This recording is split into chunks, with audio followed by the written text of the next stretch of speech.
Welcome to Hot Dogs and Hummus, where we explore the connections between the United States and Israel. Today, we talk about the cultural similarities that exist between the two countries, particularly around the rhythms of daily life, around work and families. Joining us is Nani Beraha. Nani is an American Jew who has lived both here and in Israel. She has family across Israel and visits quite often. And in our conversation, she shares her experience in noting how Western Israel is in many ways, and also some of its unique characteristics being in the Middle East. Nani also describes what she would love for non-Jewish Americans to know about Israel in its day-to-day life. What struck me during our conversation is just like the United States, Israel is a melting pot of different ethnicities, religions, and cultures. Sometimes it gets a little spicy, but it's all worth it in building a nation. Also, be sure to listen to an experience I had on my last flight to Israel that speaks to a unique aspect of Israeli culture. Let's just say this, if you go to Israel, you'll never have a Friday night Shabbat dinner alone. Nani Beraha, welcome to Hot Dogs and Hummus. Thank you so much. It's great to be here. Here at Hot Dogs and Hummus, we like to start by asking our guests, tell us a little bit about yourself and your connections between the United States and Israel. I grew up a conservative Jew. We went to synagogue a lot and talked about Israel a lot. My mom actually lived on a kibbutz for a few years. And so it was a big part of our lives. I went for the first time when I was 13 and went on a teen tour when I was 17 and just kind of fell in love. And then my younger brother studied abroad there. I had graduated from college and went to visit him. And I came back to New York where I was living and thought, I have to get myself there and spend a significant amount of time there. If I don't do it now, I'll never be able to do it. And so I did. I moved to Jerusalem and I spent a year there and moved back to New York and then thought, well, that was it. That was my big adventure. Then I started dating a public school teacher who ended up in rabbinical school. And I found myself back in Israel, in Jerusalem for another year.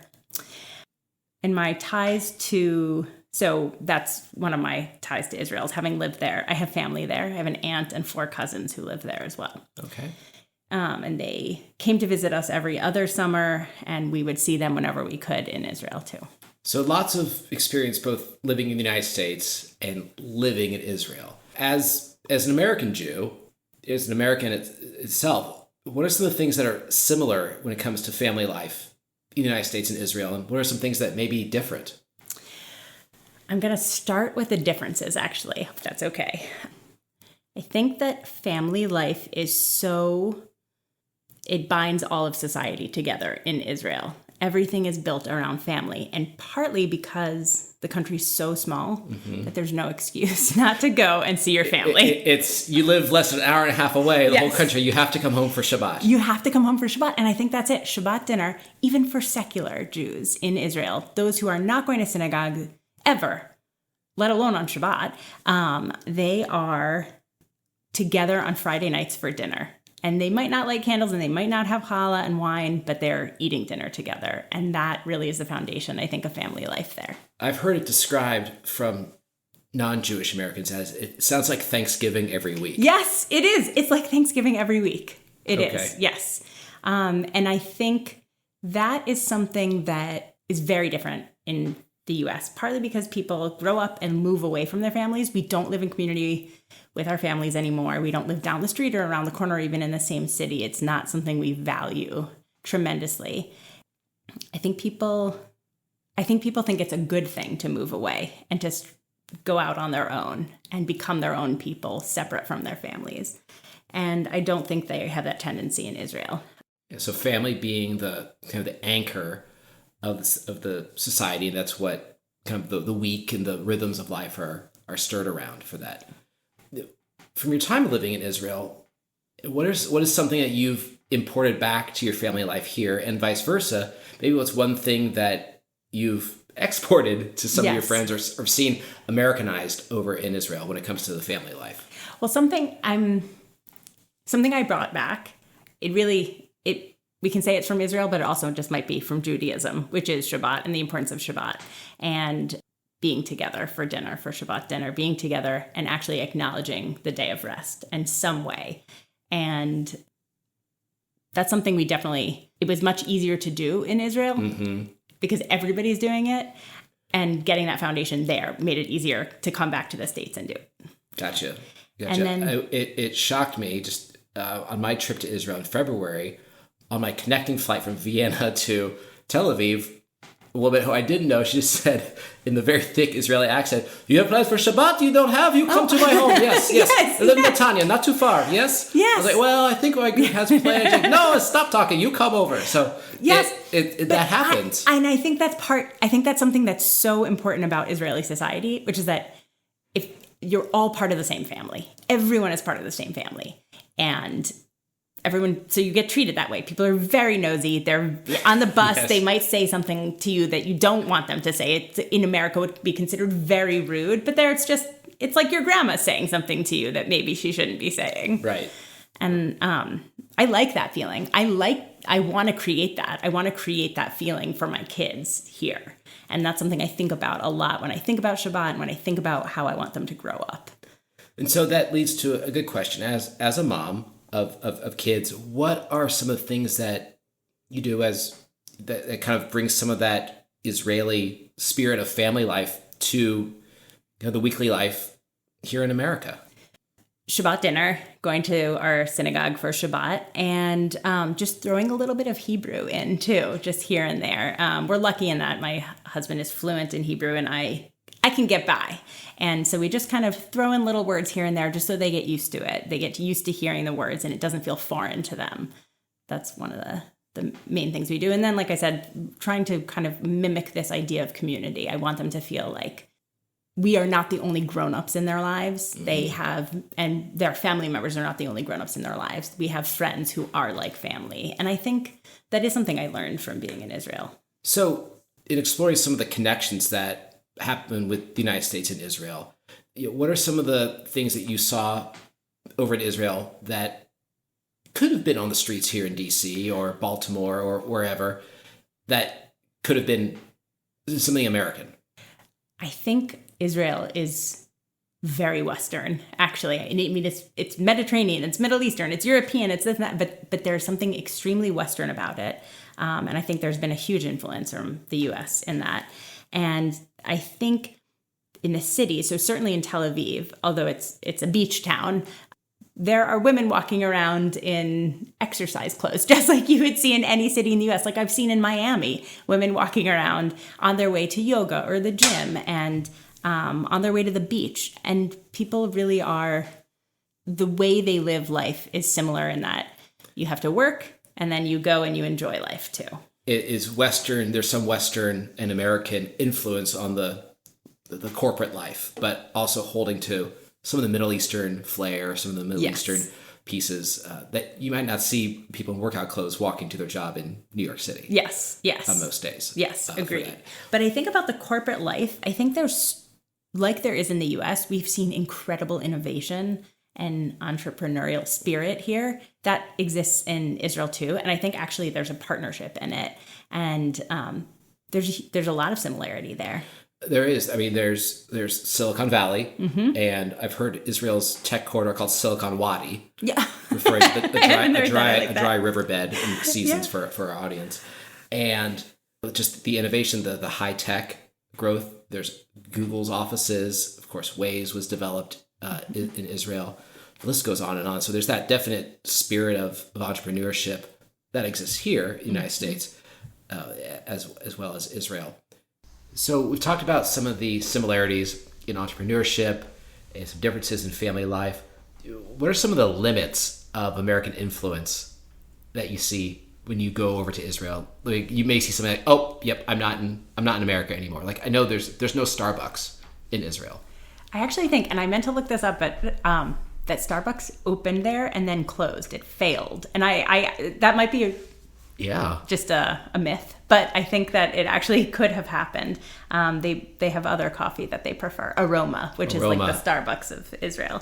Yeah, I think that is partly one of the ways it's so Middle Eastern too. And so many of the people who live there come from the Middle East. Those who came, even if they came around 1948, they were coming from Middle Eastern countries. Right. And so there's something very different about society. It is very different. I think this is important for a lot of Americans listening is you see someone who identifies as Jewish or someone Jewish in your community in the United States, there's a very good chance that it's an Ashkenazic Northern European Jew, which is my ancestry. And mine. And case in point, exactly. Yes. And in Israel, Ashkenazi, Northern Europe, Eastern European Jewish heritage is only like 35-40%.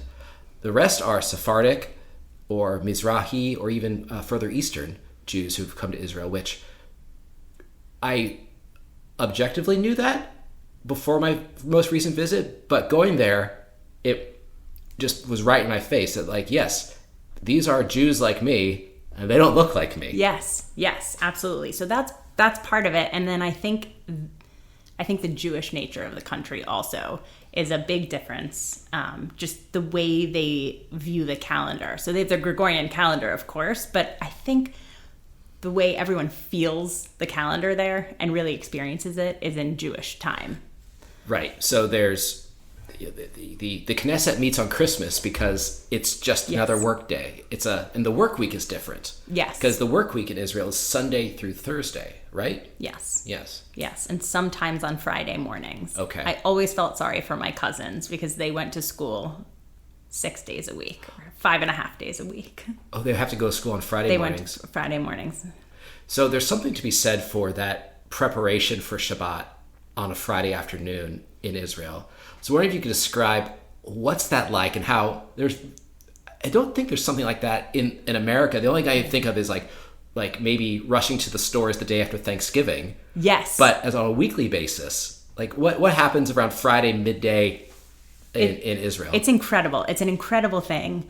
I'll talk about Jerusalem specifically because it's a more religious city. Most people are not working, so the children are in school in the morning usually. Most people are not working, and the markets are packed. They are packed, and in particular, I'm thinking of this one open-air market that has stalls, just streets and streets of stalls selling fruits, vegetables, fish, meat, cheese. It's called Machane Yehuda, and it's an incredible place to go. And it is completely packed on Friday.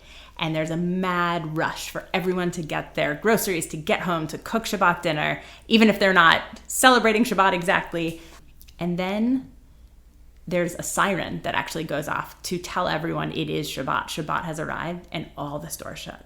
They all close. It's really hard to find one that's open on Shabbat. You have to know about it. You have to know that's the place. Oh, I ran out of milk. If I'm someone who goes shopping on Shabbat, that's where I can go get milk. And it's silent. It just becomes silent there.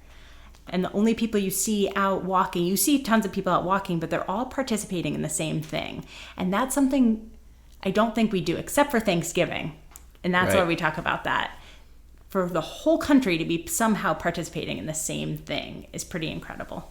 It is, and it's a neat thing that happens. And I'm going back to my most recent visit and my visit in my birthright trip in the year 2000, where there was that hustle and bustle right before, and both trips were in the winter, so we had an earlier sunset. So it was hurrying to scamper and get things done. It's an interesting dynamic because you think Saturday night might be the big, let's go out and have a great, fun evening type, but that's a work day Sunday morning in Israel. Yes. So it's a bit different. Yes. A bit different.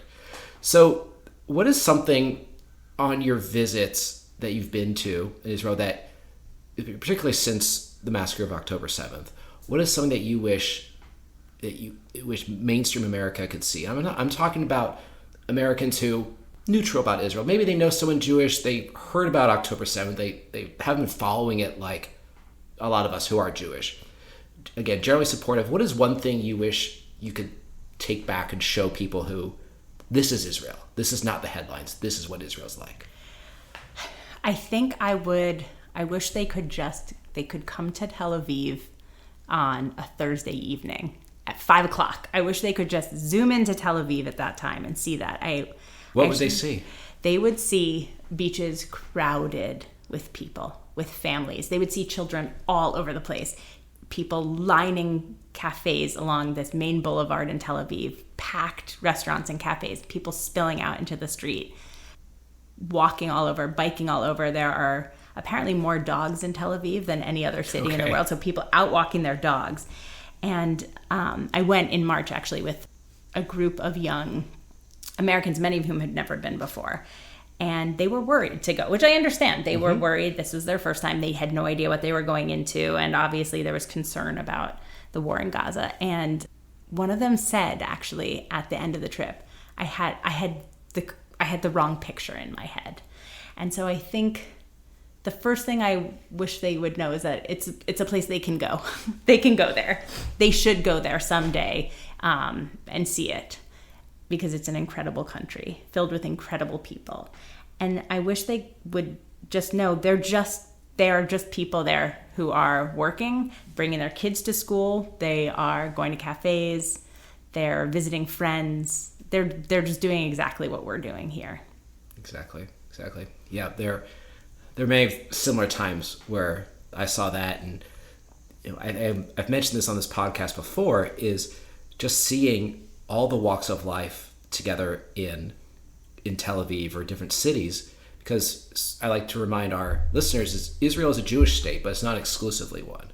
About 25% of the population is not Jewish, and they have their own traditions and rituals and communities, but it's really a nice melting pot. That's not to say that Israel is beyond criticism. And this is not a episode that's focused on politics too much, but just to set the stage, there are two main political parties here in the United States. I think there are 13 viable parties in Israel, and they work on coalitions. So arguing is part of the tradition, and it's loud, and people threaten to overthrow the government. And that doesn't mean the same thing that would mean here. That means simply, let's have a change in the government and elections.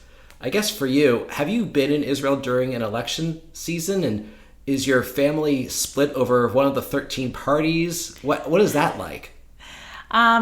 They're actually not split. They're not split, which is rare. That's I rare. think it is rare. It's very rare.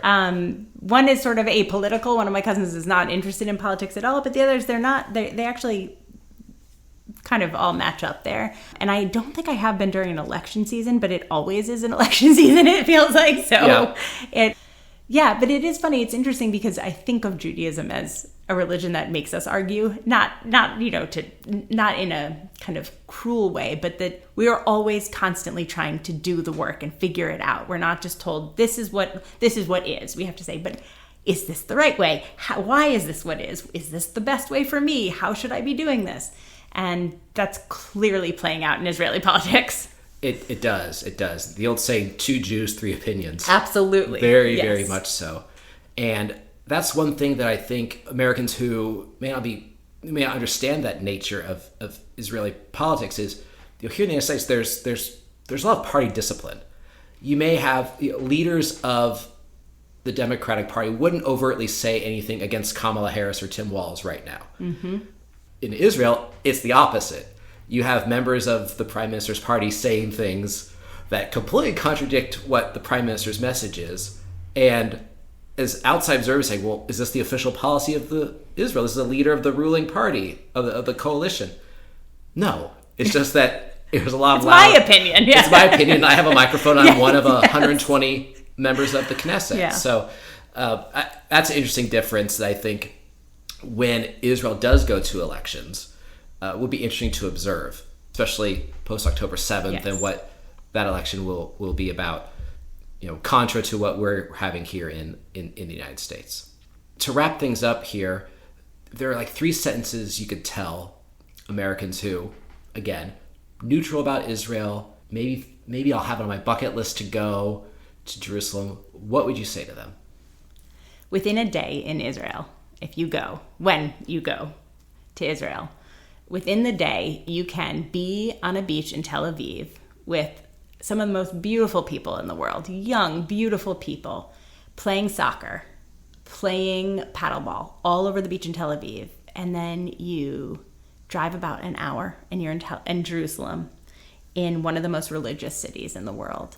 And the climate is different in these 2 cities. It's just an hour apart, but it feels completely different. And then you can travel another hour and be in the mountains, and another hour and be at the lowest point on earth at the Dead Sea. And so within this incredibly small geographic area, there is this incredibly diverse landscape. And there's also that diversity of people. And they all share a common foundation, which is that they're Israelis. So whether they're Jews or Arabs or Christians, they are Israelis. Wonderful. So we have a Western-influenced society with standards that one would expect in a developed country, holding on to some of the traditions of the Holy Land, being modern and being respectful of ancient traditions, with geographic landscapes that are amazing within such a small area, all in one place. Nani Beraha, thank you for joining us on Hot Dogs and Hummus. Thank you for having me. Thanks for joining us today on Hot Dogs and Hummus. To learn more about the cultural, family life, and history of Israel, one book to check out is called Israel, A Simple Guide to the Most Misunderstood Country on Earth. It's written by Noah Tishby. She's an Israeli activist, author, and actress. She also served as Israel's former special envoy for combating anti-Semitism and delegitimization. To get notifications of new episodes here on Hot Dogs and Hummus, be sure to subscribe on Apple Podcasts or wherever you get your podcasts, and follow us on Instagram at Hot Dogs and Hummus. Thanks again for joining.